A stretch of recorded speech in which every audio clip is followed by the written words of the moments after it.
पेशावर के lead reading अस्पताल ता मुखामुख द जिनको पे कॉलेज के द सेकंड ईयर स्टूडेंट एहसान मड़ कड़े थे ते हवाले सर इब्तदाई द पुलिस कम तफसीलात थी दगा कॉलेज की और जनाना द एसोसिएट प्रोफेसर दागा पर सरकारी क्वार्टर क्यूसी द कॉलेज दागे लूर दागा पर सेकंड ईयर के सबक कोई आगे पखपला कमरा की खुदकुशी करे द जाने पपकी राजवाड़न करे दे और जाने मड़ करे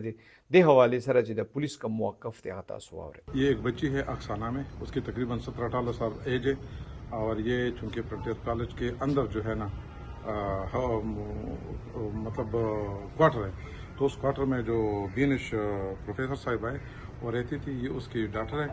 बेटी है। उन्होंने सुबह जो है ना आज हमें इतला मिली आधा घंटा पहले कि उन्होंने खुदकशी के अभी हमारे पोस्टमार्टम के लिए उसको भिजवाया है और क्राइम सीन अभी पहुंच जाएगी इंशाल्लाह। तो जैसी सूरत हाल हो तो फिर आपको नोटिस में लाएंगे, लेकिन यह है कि जो मेज़ पड़ा है, जो कपड़ा है, ज़ाहिरी इसी से यही पता चलता है कि खुदकशी है।